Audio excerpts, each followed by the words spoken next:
Another day, another vlog. Thank you Lord for this day. Hi there! Welcome back again to a day in my life. Hi! Grabe, napakabilis nga ng panahon. Tignan mo nga naman, patapos na naman yung February. Parang kailan lang nga katagal nating inihintay yung Pasko tsaka bagong taon. Ngayon, Diyos ko, pa-March na naman. Alam nyo ba yung video na to nung pang isang araw, pero i-upload ko na po, tarugumang nasyo.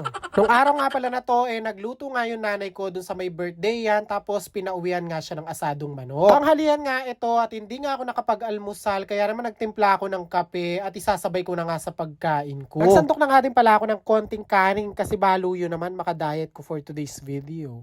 Chares, may kukwento nga ako sa inyo. Nung isang araw nga mayroong nag-comment dun sa isa kong video. Diyos ko, gusto niya ipagluto ko daw siya ng tortang pako. Hagyang rugong makanano kayong pakaisipan, makanano kaya nga tortang pako ne. Pero pag ganun mga comment naman talaga, hindi ko naman ine-entertain. Kasi mas busy ako nagre-reply do sa mga tao nakaka-appreciate sa akin. Sa totoo lang, simula nung nag-vlog ako, immune na ako sa mga ganyang comment. Yung tipong kahit anong pambabash nila, talagang hindi naman ako pumapatol. Minsan nga, hina-heart ko pa yung mga comment nila. Pero kapag below the belt na, binablock ko agad. Ay rugo, kunobo rin may dagdagan rin cancer kay lipunan.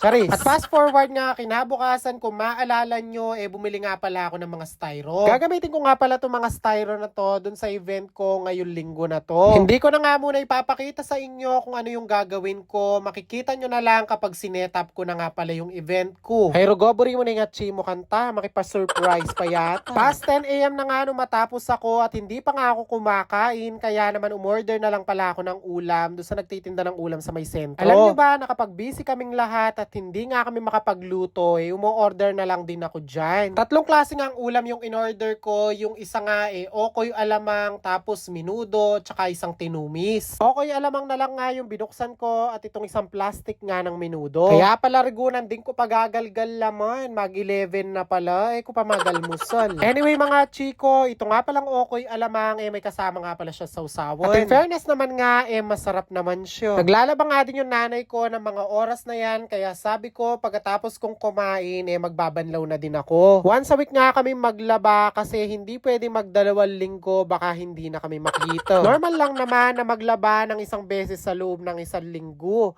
Ang hindi normal yung 3 beses ka nagbibihis sa isang araw. Charis. Nang matapos nga akong kumain at makapagpahinga, inumpisan ko na nga din yung pagbabanlaw. Unang pagbabanlaw pa nga lang to, pero parang gusto ko nang bumitaw. Charis. Diyos ko, marami kasi kami sa bahay, kaya wag na kayong magtaka kung bakit ganyang karami yung mga labahin namin. Magtaka na lang kayo kung wala kami labahin tapos marami kami sa bahay. O sigurado nung melyaring makanta, puro disposable isusulod ni. Bali na matapos nga ako makapagbanlaw at makapagpahinga, maliligo na din ako. Ay Ergo, naaamoy ko kasi yung sarili ko, amoy sinauna na ako. At fast forward nga, nang matapos nga akong maligo, pinatutuyo ko nga yung buhok ko at gusto nga akong umidlip. Ang kaso nga lang, biglang nag-chat yung friend ko, nag-aaya nga siya mag-samgyupsal. Ay rugoy na ako may katudtud kasi sobrang excited. Charis. At ng mga oras nga na to 7:30 na at papunta na nga kami ng Baliwag Bayan. Saktong-sakto nga, matagal na din yung last na kain ko ng samgyupsal. Ilang beses nyo na nga ako nakitang kumakain dito kasi naman sobrang sarap talaga, lalo na yung only wings nila. Medyo nag-waiting nga kami ng konti dahil nga marami pang tao dun sa loob. At nung meron na nga umalis, agad-agad naman kami tinawag at itong si Cherry Pie agad na rin nagluto. Ay rugo, kaya sobra na nga excited mga samgyupsal yan na may glinis kenin lamesa para mo makapangana kami. Madalang na lang nga kami makakain ng ganito ngayon dahil nga sobrang busy. Wow, artista yon. At alam nyo ba, yung lagi kong binabalikan nga dito sa samgyupsalan na to, ito nga yung kanilang soy garlic chicken. Diyos ko, kubalo na nung lege da kerening manok dot may adik ko.